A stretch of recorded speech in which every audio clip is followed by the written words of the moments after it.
नमस्कार, मैं रवीश कुमार। किसका दुख सबसे बड़ा है? जिनके लोग रेल दुर्घटनाओं में मारे गए, जिनका शरीर हमेशा के लिए अपंग हो गया, जो लंबे समय तक अस्पताल में रहेंगे, उनका दुख बड़ा है या रेल मंत्री का? रेल मंत्री अश्विनी वैष्णव के ट्विटर हैंडल पर आप जाकर देखिए कि वे घटना स्थल से किस तरह के वीडियो ट्वीट कर रहे हैं। फिर आईटी सेल और उनकी पार्टी के लोगों के ट्वीट देखिए कि रेल मंत्री की महानता को कैसे बढ़ा चढ़ाकर पेश किया जा रहा है। हमारा सवाल है कि क्या इस वक्त ये चिंता होनी चाहिए कि रेल मंत्री की महानता में थोड़ी कमी आ गई है, उसे फिर से लग भिड़कर बड़ा करना है, या जिनके घर बर्बाद हो गए हैं उनके परिवारों को सांत्वना देनी है? क्या यह सांत्वना मुआवजे की राशि के ऐलान के साथ खत्म हो जाती है? हम ऐसा भी नहीं कह रहे हैं कि पीड़ितों का ध्यान नहीं रखा जा रहा होगा, लेकिन ट्विटर हैंडल पर मंत्री जी क्या ट्वीट कर रहे हैं उसे देखने पर पता चलता है कि सारा जोर इसी पर है कि मंत्री जी बहुत महान हैं। मंत्री जी दिन रात काम करते हैं, जैसा सारे लोगों के दुखों से वही एकमात्र गुजर रहे हैं। एक तरह से इस दुर्घटना में मारे गए 288 लोगों के परिवारों का दुख कहीं नहीं दिखता है। उनके बदले मंत्री जी का रात भर पटरी के किनारे बैठकर काम करने का या मुआयना करने का संघर्ष दिखाया जा रहा है, ताकि लोग उनसे सहानुभूति रखें कि इतना काम करने वाला मंत्री भारत को मिला है। इसे मीडिया के जरिए इमेज मैनेजमेंट कहते हैं, कुछ और नहीं।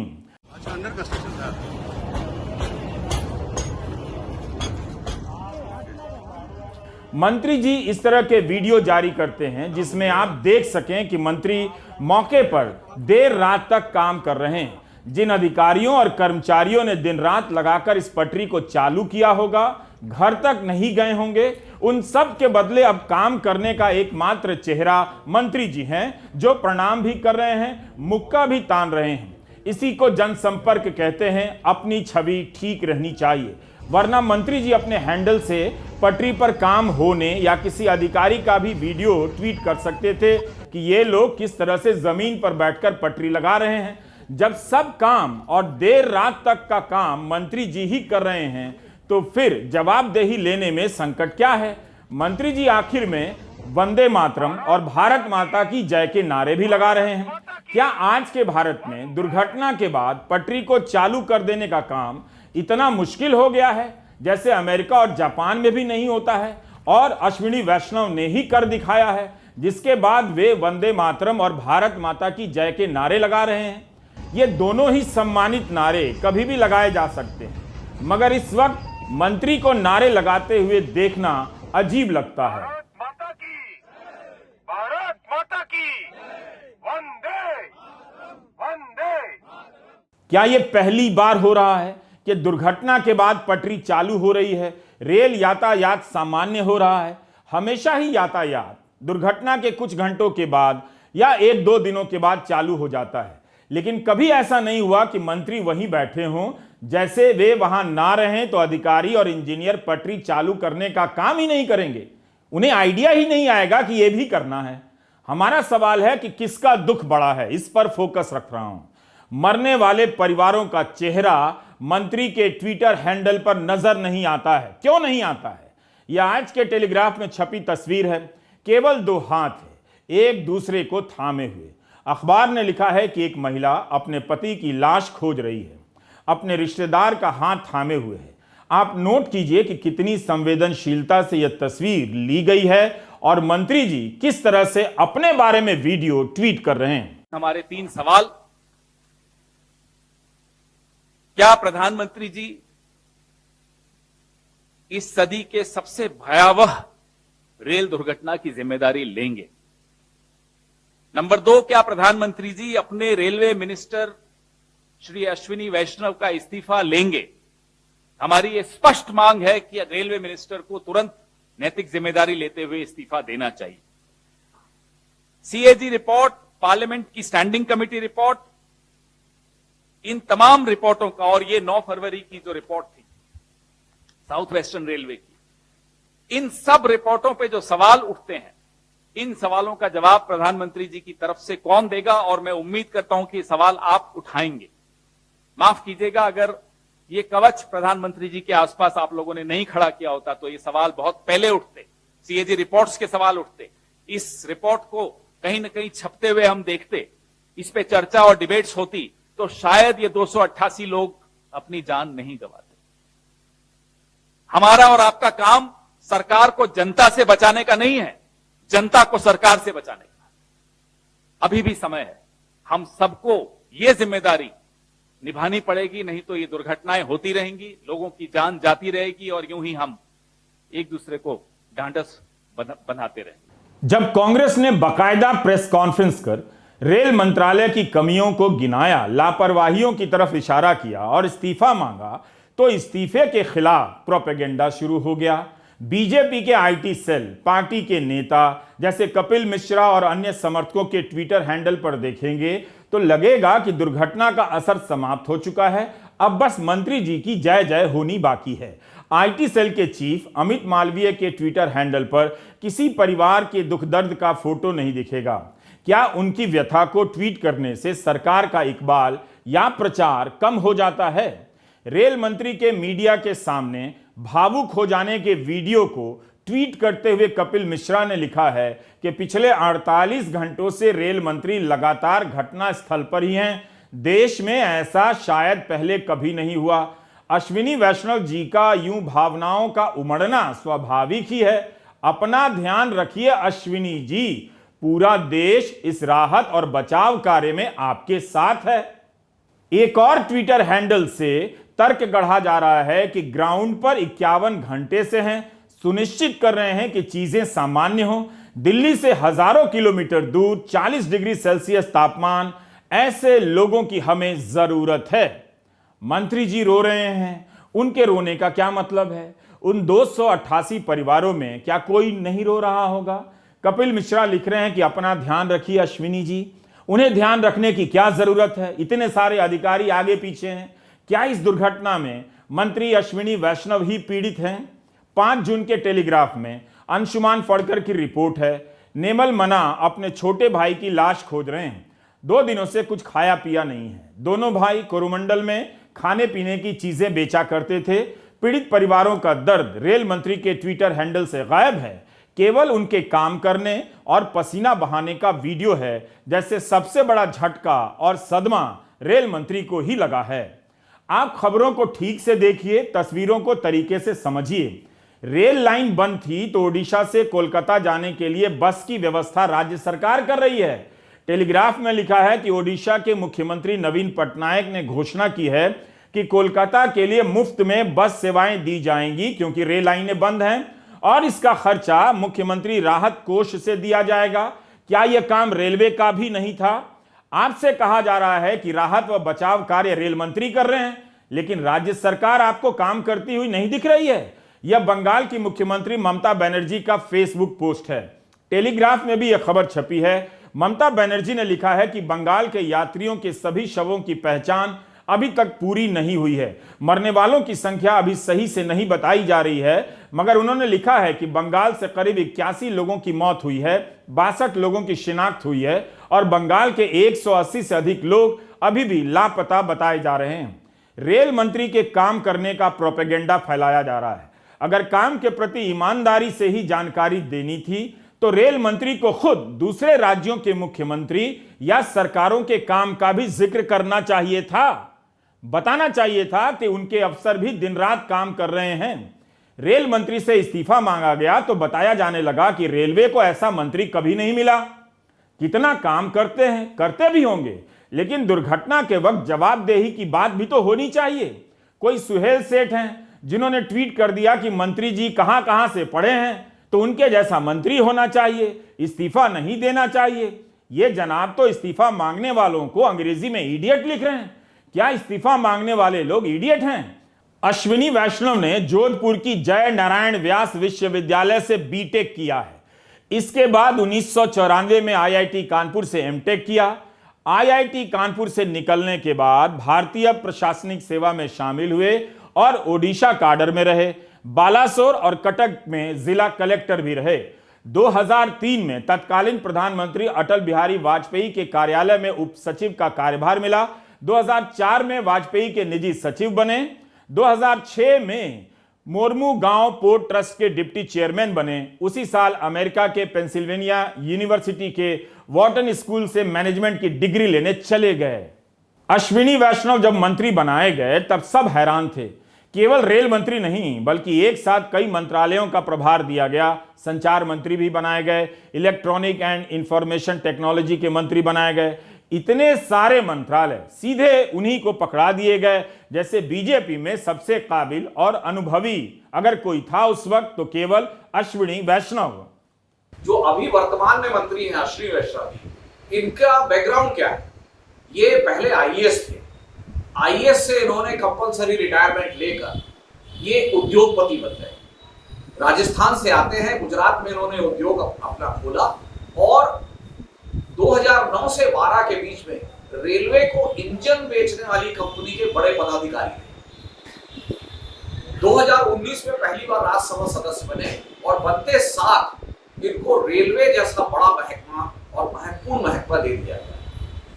इनके पास ना संसद का अनुभव है ना रेल मंत्रालय का उस तरह, क्योंकि ये वेंडर उस कंपनी को रिप्रेजेंट करते थे जो इंजन बेच रही है, जो आधुनिकता ला रही है। तो इनका अप्रोच क्या है?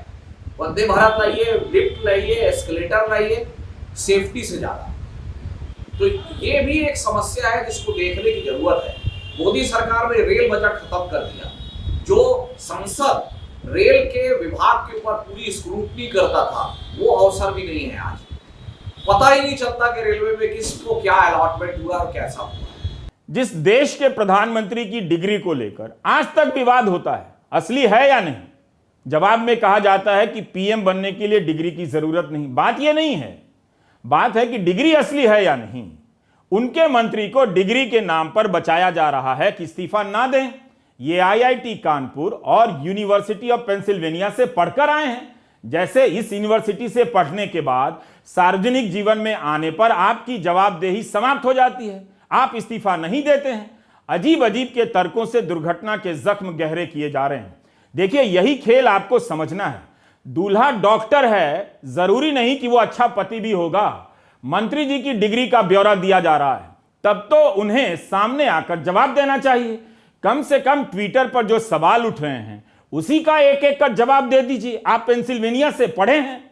यह नहीं किया जा रहा है। अंधेरे में काम करते हुए का वीडियो डाले जा रहे हैं। जैसे शाम के बाद केवल मंत्री अश्विनी वैष्णव ही काम करते हैं, बाकी सारा देश सूरज के डूबने के पहले ही काम छोड़ देता है। और इतनी डिग्री से लैस मंत्री जी मार्च के महीने में क्या कर रहे थे, वह भी तो जान लीजिए कि अमेरिका के यूनिवर्सिटी ऑफ पेंसिल्वेनिया के वॉर्टन स्कूल से मैनेजमेंट की पढ़ाई करने वाले मंत्री जी और भी क्या क्या करते हैं। इसी साल 19 मार्च को जयपुर में विप्र सेना ने ब्राह्मण महापंचायत बुलाई थी। एक जाति विशेष की महापंचायत में आप मंत्री जी को भाषण देते हुए सुनेंगे तो फर्क करना मुश्किल हो जाएगा कि ये रेल मंत्री हैं या ब्राह्मणों के मंत्री हैं। यूट्यूब पर इनका भाषण मौजूद है। कॉपीराइट के नियमों के कारण हम इस्तेमाल नहीं कर सकते, लेकिन क्या बोल रहे हैं वो तो बता ही सकते हैं। और आप जाकर इन्हें भाषण देते हुए सुनिए, लगेगा कोई और है।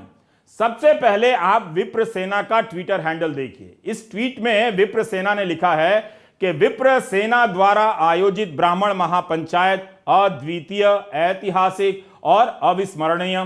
केंद्रीय मंत्री अश्विनी वैष्णव ने भगवान परशुराम पर डाक टिकट जारी किया। ब्राह्मण समाज की संपूर्ण शक्ति राष्ट्र निर्माण में लगे अश्विनी वैष्णव। मंच पर लगे बैनर में अश्विनी वैष्णव का मुख्य चेहरा है। गले में विप्र सेना का पीला झंडा लपेटे हुए हैं और डाक टिकट जारी कर रहे हैं। भारत सरकार के हैंडल पर भी यही तस्वीर है जिसमें मंत्री जी विप्र सेना का झंडा लपेटे हुए भगवान परशुराम पर डाक टिकट जारी कर रहे हैं। विप्र सेना ने भी ट्वीट में लिखा है कि डाक टिकट जारी किया गया। डाक टिकट जारी करना अच्छी बात है, लेकिन क्या ब्राह्मण महापंचायत और विप्र सेना की रैली में डाक टिकट जारी किया जाना चाहिए? इस सवाल के नजरिए से देखेंगे तो आपको पता चलेगा कि जिन बड़ी बड़ी डिग्री के नाम पर अश्विनी वैष्णव का महिमा मंडन किया जा रहा है वो एक जाति विशेष के नेता बनने के लिए कितने बेचैन हैं। यही नहीं, मंत्री जी ब्राह्मण महापंचायत के पोस्टर तक का विमोचन करते हैं।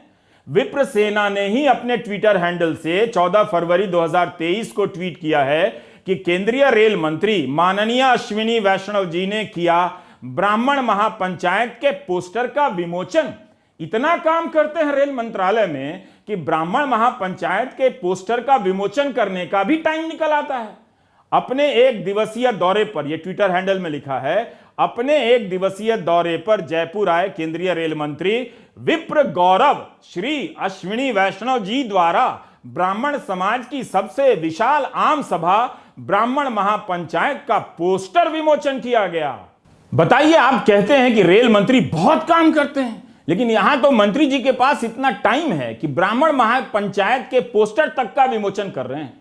विप्र गौरव कहलाए जा रहे हैं। विप्र गौरव यूनिवर्सिटी ऑफ पेंसिल्वेनिया से पढ़कर आए हैं। अश्विनी वैष्णव के काम का मूल्यांकन किस आधार पर हो रहा है? रेल मंत्रालय को लेकर कई सारी रिपोर्ट अब अखबारों में छप चुकी हैं, आप पढ़ सकते हैं, लेकिन वे आज की राजनीति में किस तरह से सक्रिय हैं यह भी तो देख लीजिए। अंग्रेजी बोलने वाले एलिट क्लास में वे डिग्री के दम पर इमेज बना रहे हैं कि पढ़े लिखे और काबिल हैं, इस्तीफा नहीं देना चाहिए, लेकिन राजस्थान में जाकर विप्र गौरव कहला रहे हैं। ब्राह्मण नेता के रूप में अपनी जमीन तलाश रहे हैं, वो भी विप्र सेना के सहारे। विप्र सेना ने अपने ट्विटर के बायो में लिखा है कि विप्र सेना भारत भर के ब्राह्मणों के कल्याण के लिए काम करती है। भगवान परशुराम की, महाबली भगवान परशुराम की। ब्राह्मण महापंचायत में अश्विनी वैष्णव गला फाड़कर भाषण दे रहे हैं, कहते हैं कि आप सभी में एकता रहे, आप सभी में हमेशा यही एक ऊर्जा रहे, मैं आपका भाई हूं, मुझे आप कभी सर मत बोलना, मुझे कभी अश्विनी जी मत बोलना, मुझे सिर्फ अश्विनी भाई बोलना। जब इनकी सरकार सबका साथ सबका विकास के तहत काम करती है, तब जाति के महापंचायत में जाने की जरूरत इन्हें क्यों पड़ी? यूनिवर्सिटी ऑफ पेंसिल्वेनिया से पढ़कर आने के बाद ये विप्र गौरव क्यों कहलाने जा रहे हैं? ब्राह्मण महापंचायत में अश्विनी वैष्णव ब्राह्मणों के बारे में कहते हैं कि आप धर्म का धारण करते हैं, आप धर्म की रक्षा करते हैं। क्या बाकी लोग धर्म का धारण नहीं करते हैं? बाकी लोग धर्म की रक्षा नहीं करते हैं? यही नहीं, मंत्री जी रेलवे के बजट को भगवान परशुराम को समर्पित करते हैं। बताते हैं कि राजस्थान को 10 साल पहले 600 करोड़ का अनुदान मिलता था, लेकिन अब 9,532 करोड़ का अनुदान मिल रहा है। इस बड़े अनुदान को भगवान श्री परशुराम को समर्पित करते हैं। बोलो मेरे साथ चिरंजीवी परशुराम की जय। इस सभा में दूसरे दलों के ब्राह्मण नेता भी बुलाए गए थे और दूसरे समाज से भी प्रतिनिधि बुलाए गए थे। क्या रेल मंत्रालय अपने बजट का बंटवारा राज्यों के हिसाब से करता है? क्या रेल किसी राज्य को अनुदान देती है? क्या यह सब बोलते हुए अश्विनी वैष्णव रेल मंत्री का धर्म पूरा कर रहे थे? हमने सुप्रीम कोर्ट के वकील सुदीप श्रीवास्तव से इस पर राय मांगी।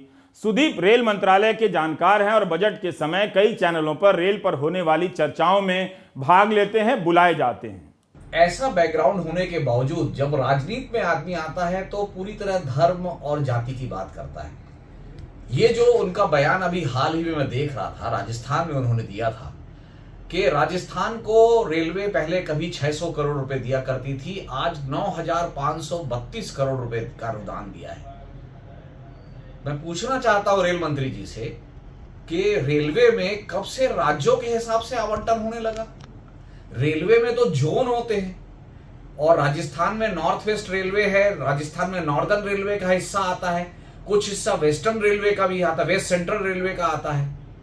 तो ये राज्यों को के आधार पर रेलवे को बांटना क्या रेलवे की उस परिपाटी का विरोध नहीं है जो उसमें भारतीय रेलवे को बिगेस्ट यूनिफाइंग फोर्स कहा जाता है कि देश में कहीं भी जाइए भारतीय रेल एक है? और ये जो 9,532 करोड़ का अनुदान है, ये अनुदान नहीं है, इसमें बहुत सा पैसा तो मेंटेनेंस का है जो आपको लगाना ही है। दूसरी बात यह है कि जिन इलाकों में रेलवे का काम ज्यादा है, जहां वर्कलोड ज्यादा है, जहां गाड़ियां ज्यादा चलानी है, जहां नई लाइन ज्यादा बनानी है, पैसा का आवंटन तो उस आधार पे होगा ना। ये इसमें राजनीति कहां से आ रही है? तो आपने देखा, भारत का रेल मंत्री ब्राह्मण महापंचायत में विप्र सेना का झंडा लपेटे हुए है। यूनिवर्सिटी ऑफ पेंसिल्वेनिया से पढ़ाई करने के बाद उनकी पार्टी के नेता कहते हैं कि वे जात पात की राजनीति नहीं करते हैं। जी जैसी बहुराष्ट्रीय कंपनी में उच्च पदों पर काम करने वाले वैष्णव को यहां जाति में अपनी पहचान और राजनीति खोजनी पड़ रही है। इसी ब्राह्मण महापंचायत का कोई दूसरा नेता रेल मंत्री होता तो वही सुहेल सेठ जैसे लोग, अंग्रेजी का एलिट क्लास, इस्तीफा मांग रहा होता कि भारत को जाति के नेताओं की जरूरत नहीं, अब भारत बदल गया है। ये लोग जात के कारण मंत्री तो बन जाते हैं मगर काम करना नहीं आता। इन्हें तुरंत जाना चाहिए। ब्राह्मण महापंचायत की सभा में रेल मंत्री राजस्थान के 82 रेलवे स्टेशनों का जिक्र करते हैं कि इन्हें वर्ल्ड क्लास बनाया जाएगा। फिर कहते हैं कि हम कुछ स्टेशनों का नाम ले रहे हैं और आप परशुराम के जयकारे लगाइए। स्टेशन का नाम लेकर भगवान परशुराम के नारे लगवाना, जयकारे लगवाना, यह शायद पहली बार हुआ होगा। दिल्ली में इनकी छवि है कि पढ़े लिखे हैं, काम करते हैं। दरअसल हम नेताओं के बारे में बहुत कम जानते हैं। उम्मीद है आज आप इनके बारे में थोड़ा जान गए होंगे। आबू रोड स्टेशन को वर्ल्ड क्लास बना दीजिए, लेकिन यह कौन सा राष्ट्रवाद है कि आप इसकी घोषणा ब्राह्मण महापंचायत में करें और धार्मिक नारे लगवाएं? क्या यह सही है? इस ब्राह्मण महासभा में दिए गए कुछ भाषणों को लेकर दूसरे समुदाय के लोग भी नाराज हो गए। नवभारत अखबार की खबर देखिए। गुर्जर नेता हिम्मत सिंह का बयान छपा है कि ब्राह्मण महासभा में विवादित नारे लगे, इससे जातीय द्वेषता फैलती है। ऐसे नारे लगाए गए कि महापंचायत के आयोजकों और शामिल होने वाले नेताओं के खिलाफ मुकदमा दर्ज होना चाहिए। रेलवे की कार्यप्रणाली को लेकर सवाल उठ रहे हैं। मंत्री जी को उसका जवाब इस तरह के वीडियो से नहीं देना चाहिए कि 51 घंटे से काम कर रहे हैं। हमने पिछले वीडियो में आपको दिखाया था कि लोकसभा में कह रहे हैं कि कवच के लिए प्रधानमंत्री ने इंजीनियर को प्रेरित किया। 24 मार्च 2022 का उनका भाषण आप फिर से सुनिए। तब किसी का ध्यान नहीं गया होगा, लेकिन अब सबका ध्यान जा रहा है कि पढ़ लिखने के बाद उनके भाषणों के तत्व क्या हैं। प्रधानमंत्री श्री नरेंद्र मोदी जी ने अपने ही इंजीनियर्स को इंस्पायर करके एक ऐसा सिस्टम डेवलप किया जो आज वर्ल्ड में उसकी चर्चा हो रही है। जैसे वंदे भारत की चर्चा हो रही है, वैसे ही कवच की चर्चा हो रही है। और हमें अपने इंजीनियर्स को क्वेश्चन करने के बजाय हमें उनके ऊपर गर्व करना चाहिए, हमारे टैलेंट पे गर्व करना चाहिए। उसी गर्व के लिए, और हमारी सरकार इस विश्वास रखती है अपने इंजीनियर्स की टैलेंट पे। इसीलिए मैं स्वयं ट्रेन में चढ़ा कि देखें, जो ट्रेन में चढ़ने से पहले हमारे जनरल मैनेजर साहब बोल रहे थे, साहब आप मत चढ़ो, कोई बात नहीं, ट्रेन को चलने दो। लेकिन सच में इतना अच्छा सिस्टम डेवलप हुआ है। इस सदन में उन इंजीनियर्स की हौसला बढ़ाई के लिए मैं निवेदन करूंगा। आप देख सकते हैं कि किस तरह से कहानी बनाई जा रही है। प्रधानमंत्री ने कवच के लिए इंजीनियर को प्रेरित किया। ऐसी बातों की पुष्टि भी क्या और खंडन भी क्या, लेकिन जब कवच को लेकर सवाल उठे तब मंत्री जी जवाब तक नहीं दे सके। क्यों? इतना कम बजट है, क्यों इसके लगने में इतना वक्त लग रहा है? 4 मार्च 2022 के इंडियन एक्सप्रेस में अभिषेक दस्तीदार ने लिखा है कि भारत का स्वदेशी यंत्र 2012 से ही विकसित किया जा रहा है। तब इसका नाम TCAS होता था, train collision avoidance system, TCAS। बाद में इसका नाम कवच हो गया। रेल प्रवक्ता अमिताभ शर्मा ने इस बात की पुष्टि की है कि कोरोमंडल में कवच नहीं लगा था। यही नहीं, बंगाल की मुख्यमंत्री ममता बनर्जी ने लिखा है कि वाजपेयी सरकार में जब वे रेल मंत्री थी तब कोंकण रेलवे गई थी, जहां पर टक्कर को रोकने वाले यंत्र का परीक्षण चल रहा था। लेकिन कवच बनने का सारा श्रेय प्रधानमंत्री को दिया जा रहा है कि उन्होंने ही इंजीनियर को प्रेरित किया। मंत्री जी को यह भी सोचना चाहिए कि उनका यह सब करना एक सामान्य काम है, जिम्मेदारी है। इसमें कोई बड़ी बात नहीं है, यह कोई अपनी छवि बनाने का मौका नहीं है। कम से कम प्रधानमंत्री मोदी इसी आधार पर उनका इस्तीफा मांग सकते हैं कि अभी तक तो हम ही वंदे भारत का उद्घाटन कर रहे थे, आपको नहीं करने दे रहे थे ताकि छवि मेरी बने। अब मेरे रहते आप पटरी क्यों बनवा रहे हैं खड़े होकर? इससे तो छवि आपकी बन जाएगी। जबकि दौरा हमने किया, वहां से मुख्य सचिव को फोन करने की तस्वीर खिंचाई, जारी की, धूप में हम भटकते रहे। इन सब छवि को कमजोर करने के कारण और अपनी छवि को मजबूत बनाए जाने के कारण आप हटाए जाते हैं। यह सब कहते हुए प्रधानमंत्री कहीं उन्हें हटा ना दें कि आपने मेरी मजबूत छवि को कमजोर करने का प्रयास किया है अपनी छवि बनाकर। जिस मंत्री के लिए अभी तक आवाज उठ रही थी कि इन्हें भी वंदे भारत का उद्घाटन करने दिया जाए ताकि लगे कि ये रेल मंत्री हैं, अब वही मंत्री पटरी को पटरी पर लाने का काम करने का वीडियो ट्वीट कर रहे हैं। उम्मीद है कि दुर्घटना के बाद मंत्री के इस काम को ही आप पूरा काम नहीं मान लेंगे, बल्कि सवालों के जवाब मांगते रहेंगे कि इतना काम करते हैं तो कवच का ऐसा हाल क्यों है, बताइए। इस्तीफा ना देना अलग बात है, लेकिन केवल डिग्री के आधार पर यह कहते जाना कि वही सबसे काबिल हैं ठीक नहीं है। यही नहीं, किसी भी भीषण दुर्घटना के वक्त दुनिया भर से शोक संदेश आते हैं, भारत की तरफ से भी जाते हैं। 275 लोग मरे हैं, ये लेटेस्ट आंकड़ा है। अभी लोग अस्पताल में भी हैं, लेकिन सरकार इन शोक संदेशों से अपनी वाहवाही कराने लग गई है। प्रधानमंत्री ने भी ट्वीट कर इन संदेशों का जवाब दिया है जो दुनिया भर से आए हैं कि उनके शब्दों से पीड़ित परिवारों को बल मिला है। क्या वाकई पीड़ित परिवारों को इससे फर्क पड़ा होगा कि जर्मनी और कनाडा के प्रमुखों ने क्या कहा है? क्या वे इस हाल में होंगे भी? विदेश मंत्री एस जयशंकर का बयान आया है कि दुनिया भर से विदेश मंत्री हैं, उन्होंने सहानुभूति प्रकट की है। मुझे भी बहुत फॉरेन मिनिस्टर्स और बाकी दोस्त जो दुनिया में हैं उनका भी मैसेज आया है, प्रधानमंत्री जी को भी आया है, कह रहे हैं और बता रहे हैं कि ये एक उदाहरण है कि आज की दुनिया कितनी ग्लोबलाइज्ड हो चुकी है और ये भी कि दुनिया भारत के साथ कितनी जुड़ चुकी है कि हमारे साथ ऐसी दुर्घटना हुई और पूरी दुनिया को लगा कि हमें भी इस समय में भारत का साथ देना चाहिए। दुनिया भारत से जुड़ गई है और दुनिया को लग रहा है कि भारत का साथ देना चाहिए। क्या पहले इस तरह के संदेश नहीं आते थे? बालासोर की दुर्घटना को भी विदेश नीति की कामयाबी के रूप में कोई पेश कर सकता है, इस सरकार से सीखिए। अब आप ये मत कहिएगा कि इसके पहले शोक संदेश नहीं आते थे, पहली बार आ रहे हैं, शोक संदेश ही आए हैं, इससे ज्यादा कुछ नहीं। उस पर भी मंत्री जी कह रहे हैं कि दुनिया भारत से जुड़ गई है। रेल की असफलता को, एक दुर्घटना को कोई विदेश नीति की सफलता में बदल सकता है? आपके सामने है, देख लीजिए। सही में ऐसा कभी नहीं हुआ। शोक संदेश तो सामान्य शिष्टाचार का हिस्सा हैं। पूरी दुनिया के देश एक दूसरे के लिए ऐसा करते हैं। कहीं ऐसा ना हो कि कोई और मंत्री आ जाए और इसे आयात निर्यात की सफलता से ना जोड़ दे।